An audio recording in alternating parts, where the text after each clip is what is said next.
All right, everybody. This is Nash here, and by now I'm sure you've heard Texas is horrible in the fourth quarter. I mean, if you haven't heard it from me, you've heard it from other people, and we're not really gonna dive into why it's happening, but because that's a little more complicated than just a short video, as short as a video should be, but we're going to be looking at the fourth quarter. We're going to see how TCU does in the fourth quarter. We're also going to look at some similar opponents that we've played in the past this year that match up fairly well with TCU in terms of quarter and how they do. The quarters, specifically the fourth quarter, and how they do. But we're also going to be getting all this information from Cover 2 on Twitter. So basically, this is the chart that got this all going. And you can see right there, Texas is right there. Cover 2 figures on Twitter. Go ahead, give them a follow on Twitter if you have a Twitter. They post great stuff like this visual. I mean, the day they do, the visualization, it's, in my opinion, it's second to none. And under 1,000 followers, it just doesn't make sense. Let's go ahead and fix that. So go give them a follow. Also, don't forget to drop a like on the video. It helps the channel out a lot. We just passed 3,000 subscribers. I know people say, well, that's you. No. Without y'all subscribing, more people wouldn't see videos. So let's keep the subscriptions going. Subscribe to the channel, like the video, and comment down below what you think about the fourth quarter woes. And I do have some. I didn't say we're gonna dive into what or why it's happening. But I do have a possible solution. But, alright, without further ado, let's get right into it. And so you're going to see right here, Texas and TCU. You might have already paused it and looked at that just to see where they were. Well, the ranks that you're seeing, so the numbers. Ranked number 19th, Texas is in the first quarter, plus 32 margin in the first quarter. Well, that is out of Power 5 teams only. So there's only 64 Power 5 teams. You may or may not have had your eyes make their way down to that number 63, negative 36 in the fourth quarter. Yeah, that is the second worst in the Power 5. On the flip side of the coin, the yin to our yang, TCU is 55 points above their losses in the fourth quarter.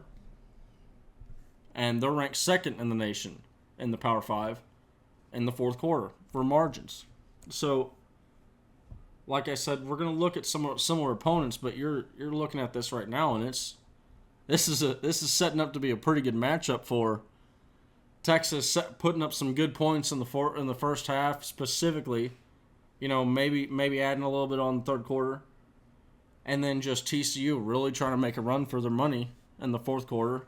And like TCU this year, they've been like the heart attack kids. You know, they're the group that they've been hanging on by a thread every single game, but at the end of the day, they get the job done. A win is a win, and it just is what it is. So I said, let's look at some similar opponents. Iowa State.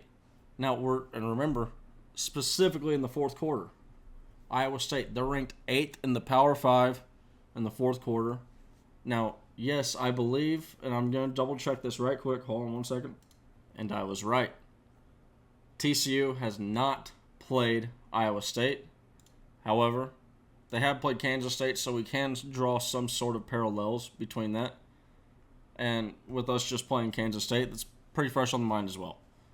But so I might as well just spoiled it right there. The other opponent that's very similar to TCU is Kansas State. They're 16th in the fourth quarter out of the Power 5 teams. And Kansas State, they're a pretty good team.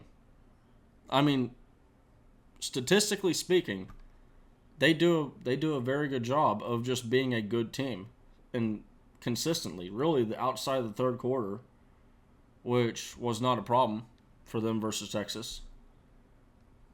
They've been a solid team more often than not. I don't want to say very good, but they haven't been bad by really any big stretch of the imagination. But so there's TCU, and that's what the numbers, that's with all that stuff removed on the side. But TCU versus Kansas State, how'd they do? Okay. Well, Kansas State, they put up 28 points in the first half, 7 in the first quarter, 21 in the second, nothing the rest of the way.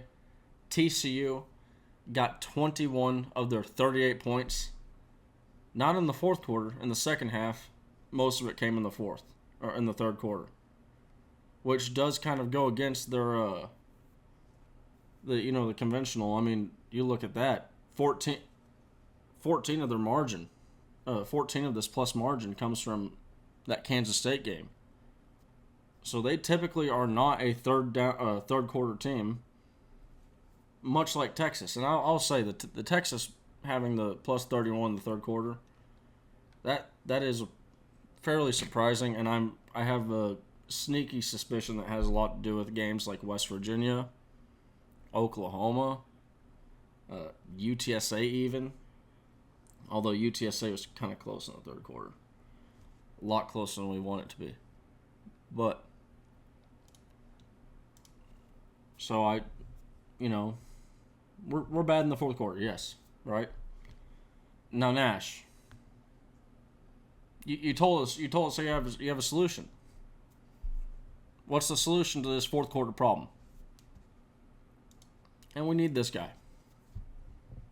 It's just that simple.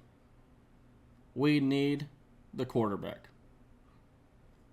You can't, Steve Sarkisian says it all the time. This is the most important position in probably all of sports. There's not a position like it. I mean, you look at I always do it, and I always will do it because I'm a baseball guy. You look at baseball, the quarterback of the field is the catcher, but it's a completely different thing. The only reason why the quarterback is the catcher is barking out calls is because he has the entire field in front of him. Whereas the quarterback, it's not. And yes, the plays, every play gets funneled through the catcher, much like a quarterback does. But it's a different thing in how you're reading it, because in baseball, the catcher, you're more reacting to what the ball's doing. When the ball does something, you direct your defense into the correct position. Whereas it's the exact opposite on football. It's the yin to the yang. You're gonna hear me say yin to the yang a lot as well on this channel. You look at quarterback, their job is to look at the position of the defense and then appropriately distribute the ball and move the ball. But that's the quarterback's job. And you look at good teams. Good teams have good quarterbacks. It just is. It is what it. Unless you have this defense that just goes out there and smothers people. But even then, you see times like what you see with Texas this year. You see times where the defense, hey, we got to stop. Hey, we got to stop. We got another stop. But the offense, they have to get moving at a certain point. And I'm not sitting here trying to bash on Quinn, because that's not what I'm just saying. If we want to make that jump of the fourth quarter team, if we want that fourth quarter to go up, this guy's the solution. The answer is not anywhere else other than the quarterback position, in my opinion. And you look at these splits. A great example, and this might be a good area to look into as to why is Quinn not doing well in the fourth quarter? What's happening in the fourth quarter that's not happening in other quarters? And you look at this, it's clear. There's a clear difference in how he plays in the fourth quarter as well. But I think it comes down to this down and distance. If you look on the bottom, so these are Quinn Ewers splits for the 2022 season. He has total 100 completions on 173 attempts. Almost half of his third down or fourth down attempts are coming on 3rd and 9 plus or 4th and 9 plus. Anything 3rd or 4th down from 1 to 8 yards, Quinn Ewers is 72% on passing the ball. 72% on money downs. That is money. We need to be getting this guy, helping this guy out, and getting him into even just 3 and 8. But anything 8 and under. And that was a lot better than I expected it to be. I was expecting like 3rd and 5 or whatever, like, because 8 is long. Now, 3rd and 9 is really long. I mean, like, once you start getting past 10 yards, we need to start creating a new word for the extra. Like, we need to do the XXL, XL, all that stuff. Because 3rd and 10, I mean, any 3rd and 9, you shouldn't have 18 attempts.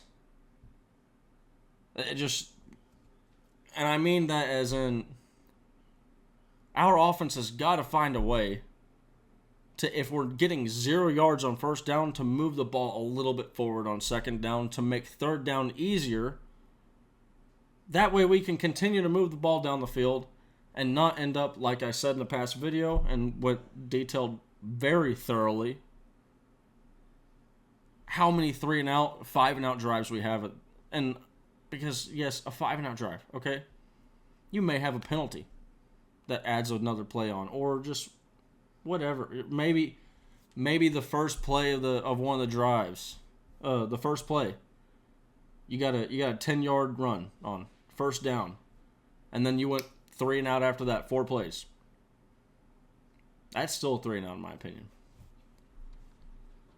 But I hope y'all were able to get something from this. I tried to go and really, because I think Quinn Ewers, and I don't think it's Quinn Ewers' fault. I want to say that. But I think the difference between us having that 4th down margin and not is Quinn Ewers being that clutch quarterback that we expect and think he can be. I still think that. I have a lot of faith in Quinn Ewers. I still have a lot of faith in Hudson Card as well. I've seen some stuff from some people that say that, he's not being talked about, right? But don't forget about Malik Murphy, right? And I'm just saying he's like that guy that don't forget that he exists. Because if we ever need him, from what I've heard, he hasn't looked that bad. But all right, everybody. Hope, and I also want to add in. I'm not trying to act like I have some like behind the scene. I just, from most probably, if y'all probably seen the same stuff that I have floated around on Twitter. But all right, just want to add that in. I'm not trying to sound like I have insiders or anything like that. But hope y'all have a great day.